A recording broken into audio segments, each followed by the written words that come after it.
I'm up in a Bigfoot sighting hotspot. This very spot that I'm at, within 100 square yards of this spot, is 2 Bigfoot sightings, and then this entire county that we're in on the north side of Bear Lake, there's about a dozen Bigfoot sightings just on the BFRO website alone. And this particular area, both sightings, one by a police officer. The Bigfoot, in my opinion, was kind of brave, bold, and aggressive. It walked up to his truck that he was sleeping in. He got caught or stuck back here in his truck in the early spring, late winter, in the snow, and he stayed the night and dug out in the morning. And I'm sure he regretted that, because a Bigfoot walked up to his car while he was sleeping and smelled where he kept getting out to urinate while he was camping the night, unplanned. This entire area is full of these elderberry bushes. And these elderberries, if they're not eaten by the birds and the animals, they'll stay good all winter long. And then I also notice that the moose, even when the fruits are gone, the moose will eat the tips of these. And who knows what Bigfoot does? Maybe the Bigfoot eats the tips of them too. I'm pretty dang sure they eat the fruit. I like eating the fruit. Jenny's dad, and here's some more over here. I mean, these bushes are just all over. These are elderberries. Jenny's dad makes a good juice out of these, and they're really good at warding off colds and so forth, or when you get one, to try and get over it faster. And then something else about Bigfoot, like this medical doctor over in Jarbidge saw a Bigfoot eating aspen leaves off of an aspen tree, just bending the branch down and eating them off. So, you know, if that's true, the right time of year, like this time of year, and we're up here right around the right time for the sightings here. The other sighting was 2 guys and their hunting dogs. It started storming real bad, and this wasn't where they were planning on camping, but they pulled off back into this area. They stayed the night. They threw it was raining and everything, and they just threw a tarp under the jacked up truck and got under there with their dogs and sleeping bags. And then a Bigfoot showed up and harassed them and their dogs, scared the crap out of their dogs. So anyway, something else that we found in common in this area is there is a territorial grove of snap-offs, aspen snap-offs, all around these elderberries. So maybe they're marking off this area, saying, you know, this food source is mine, and it's close to this spring called Strawberry Spring, so that's a reliable source of water year-round. I'm gonna walk around the grove of trees and show you guys the snap-offs, how high up they are. I'm a couple hundred feet from the actual snap-off area, this area that I'm pointing at, and I'm just gonna show you the control area, because people start saying, you know, all these snap-offs are just a weather coincidence, blah, blah, blah, blah. But this side of the grove is just fine. I mean, look around out there. I don't really see any snap-offs. And then over in that direction, about 100 yards, I'll get into the 1 or 2 acre grove of snap-offs. I'm going to take you guys over there and show you the difference between this grove that has none and that one. And that one has a lot of elderberry bushes and stuff over there too. Heard a boom. I don't know if you guys have heard that. I can't call it a wood knock. It was just kind of a boom. Maybe like a stomping of the ground. This is the grove area. Still a little bit of snow up here.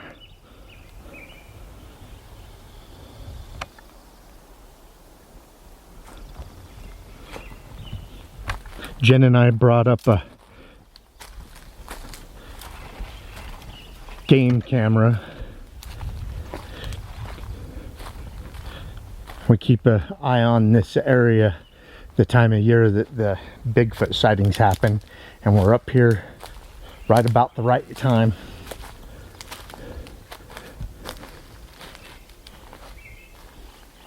We've watched this area for about the last 7 years, and some of these were fresh back in the day. Here's one of them. That's about 10 feet off the ground.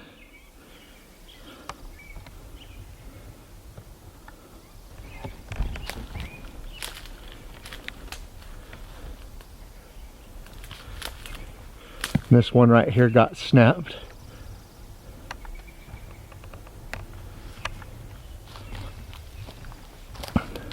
I'm keeping an eye on the ground. Jenny's watching the ground, see if we can find any tracks while we're up here. Another snap off.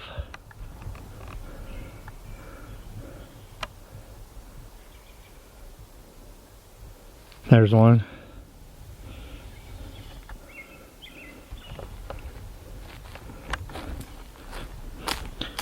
Here's some more. There's a whole acre of a couple of dozen of these. All in one area. Look, that one there, one right next to it. You know, something that could be 8-9 feet tall. I mean, they can probably reach that high without even jumping.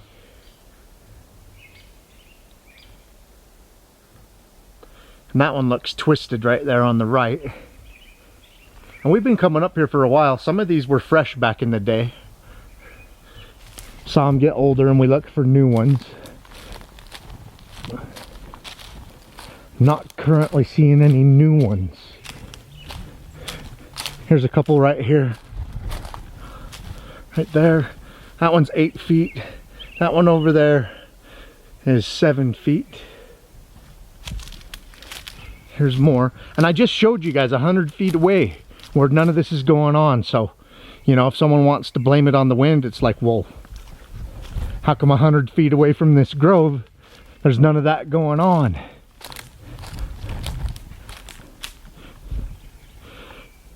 You know, when I was a kid and read all the books about Bigfoot I could, there was people in Canada, Native Americans, that talked about the Bigfoot doing these territorial groves of snap-offs, like claiming an area. Well, what's there to claim in the area? Well, look at this. Here's one of those elderberry bushes I was telling you about. And this one, you know, even though there's no fruit on it yet, it's starting to bud. Time of year that it's budding, you know, animals have come and ate the tops of those off. Bigfoot has a snapping habit. There's a lot of videos that document near their footprints them just snapping everything they walk by. But there's a snapping habit, and then there's also marking your territory, where they want to show how big and strong they are. So they're getting up as high as they can on the tree that they're snapping or bending over, and they're getting as thick as they can. So this is my height, and breaking it, this is my strength. And here's another elderberry bush. And I'm telling you what, all within about 100 yards of this territorial grove of aspen is those two very aggressive Bigfoot sightings. Both of them are bold and aggressive in my mind, because the Bigfoot come up to them. You know, we're hominids. It's basically a hominid, and it's probably like, well, they should understand. You know, this area belongs to me. There's the other snap off. And then look, some guys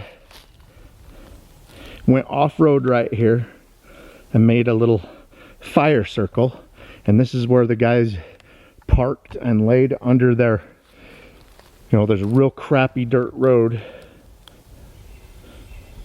very crappy dirt road right there, and then they come in here, and the Bigfoot didn't appreciate it. These guys are right at the territorial grove of aspen. I'm going to zoom in on some more snap-offs over there. There's another one. Yeah, I'm sure the Bigfoot's like, don't they understand? They're not welcome there. Yeah, it roared and chased their dogs. Their dogs actually ran out into the forest after the Bigfoot, and the Bigfoot roared, and the dogs just yelped. Hunting dogs, two of them, ran the dogs back to camp and just stayed kind of, you know, at the edge of the firelight, pacing back and forth. Those dogs were rolling at the owner's feet, and the owner started firing off shots to scare the Bigfoot away, and the Bigfoot did eventually take off. So this is where they were camping. Yeah, they're right inside the Territorial Grove. So we camped here one weekend. It was like in June. We camped with some friends, so we had 2 tents here, and we actually had a pretty quiet time. Nothing crazy like the cop or those 2 dudes camping with their dogs. Another snap off. Look at these 2 side by side. And these are old ones. You see any new ones yet, Jenny? None. Yeah, I don't see any new ones yet. I'm seeing a lot of the older ones. Oh, here's a tree that's got pushed over. There's a bunch of them. There's one over there. That tree fell over. Pushed over or just fell. And then look, this is a bent over. You know, I would imagine that sometimes they go to break them and they just twist over like this, but it broke the one right next to it about 10 feet up. Here's a little snap. That's not due to snow load. Brought up a game cam. We're gonna find a spot to put it. Look, another elderberry. More elderberries right there. Oh, a ton of them. And this is a pretty good sized grouping of elderberry. And we'll come up here the time of the year that they're really in. But look at all that they've been snapped and chewed on.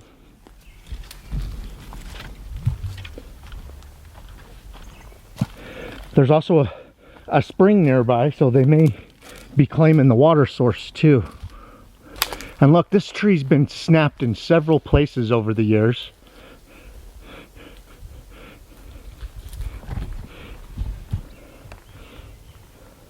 There's an older one there. That one's a little newer. And who knows, the one up a little bit higher, but if that's a Bigfoot indeed doing it, marking its territory, I think it finally killed this tree. I think this tree's slowly dying now. Hell, who knows? Maybe maybe they're grooming this area and they want the sun to be able to get to their elderberry bushes. Sometimes when you prune stuff in gardening, they produce better. So, you know, I always blame the moose doing that to the elderberry bushes. What if the Bigfoot's chewing on them, snapping them, getting them to prune so that they have a better productive season? I don't know. I'm just throwing questions out there. There's always thousands of more questions than answers when it comes to this subject. And I like asking the questions and hope one day to find some of the answers searching for Bigfoot. Here's a snap off that's about 14 feet off the ground, and their circumference up there is probably 5 inches, maybe 6. That's really showing your strength. It did it quite some time ago. It's had a chance to die, and you can see woodpeckers have been getting whatever gets into the wood. And look, elderberry bush, elderberry bush, elderberry bush. And you see how they've been snapped and pruned. And I don't know, maybe it's not, maybe it's just a coincidence that the ends certain times of year taste good. I think the moose eat the ends of them. That's what I think too.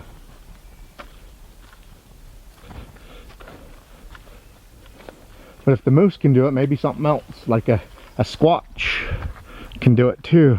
We're looking for any footprints, and we want to see if there's any fresh snap-offs. There's years that we come up here this time and find fresh activity.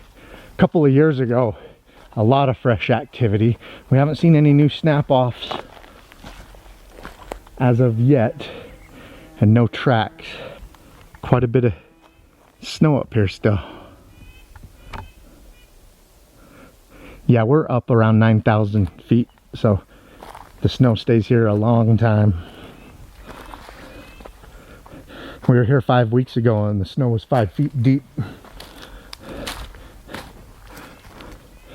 Yeah, some years you can get in earlier than others. Yeah, we're basically in the mountain peaks right now.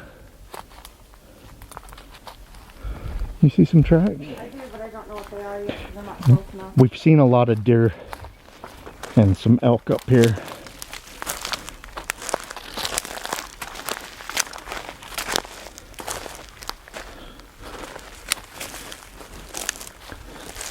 Yeah, let's see what's been walking through the snow.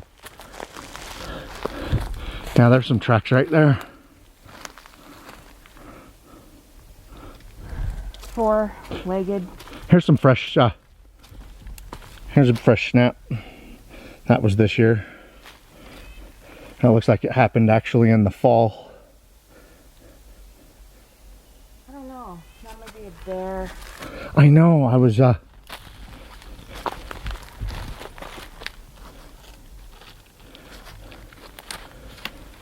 I see a deer. They're deer. I see that one's a deer. Yeah. They're just four-legged deers.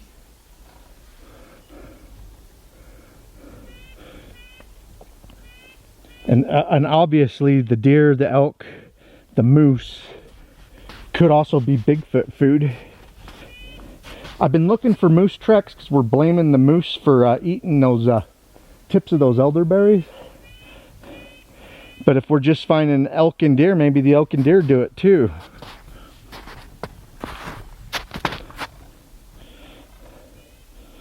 Yeah, I see some tracks over here that could be elk.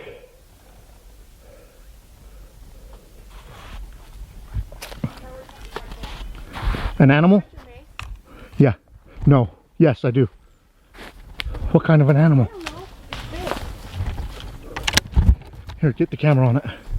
I can't see it. I can only hear it. Okay, well, I'll get the mace ready. You just try and get the camera. It's probably just a deer. Hold on. Be quiet for a minute.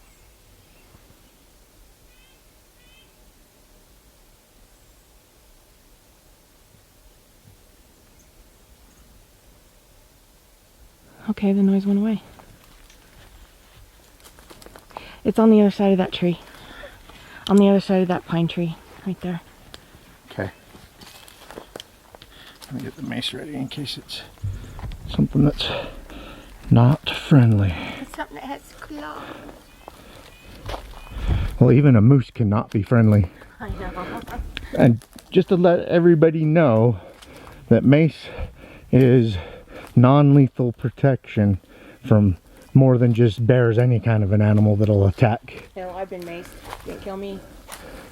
Yeah, I've been maced before too. Yeah, Jenny and I target practicing with our old mace. She shot the target and the wind changed direction, and it was weird. The cloud of it went around her and come back and got me in the face. I was like 6 feet behind her. Yeah, my face and eyes stung for like an hour after that, and that was just, you know, residual. That wasn't a direct blast. I'm not the best tracker, because when I'm out looking for Bigfoot, I'm actually looking for Bigfoot, so it's usually the people with me like Jenny, Brody, Derek, and then I'll glance at the ground once in a while. But it's usually one of them that find the tracks. Especially Jenny keyed me onto something back there. I do see something back there. I'm telling you, I heard something. I just don't know what it is. There's something over there watching us.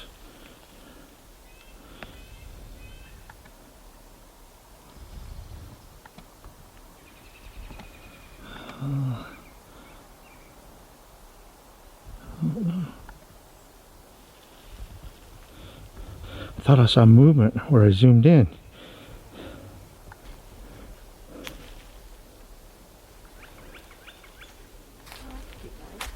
But if you guys will notice, I showed you guys right at the beginning that section that's only 100 feet from here that has hardly any bend-overs, break-offs, and this place just has trees rocked over. Look at this one.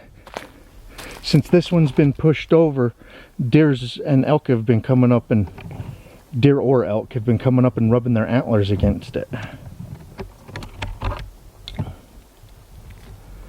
You get these mountaintop springs close to here, and then these food sources in this area like those elderberries. you're going to get a lot of animal traffic.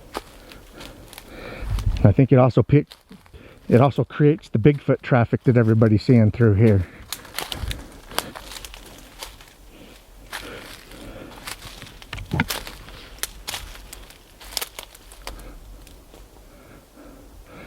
Really old snap off right there, break.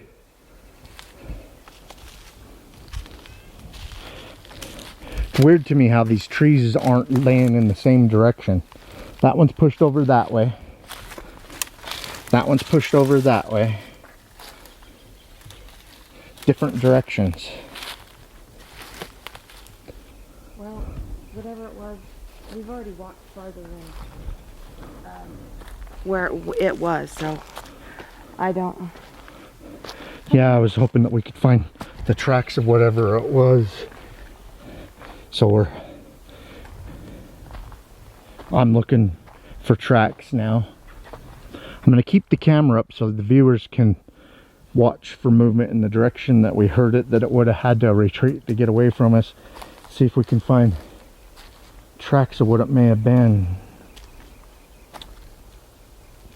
I'm seeing a lot of old deer and old elk tracks, but I'm not seeing anything fresh, or that would register fresh in my mind. There's just not one of those around here.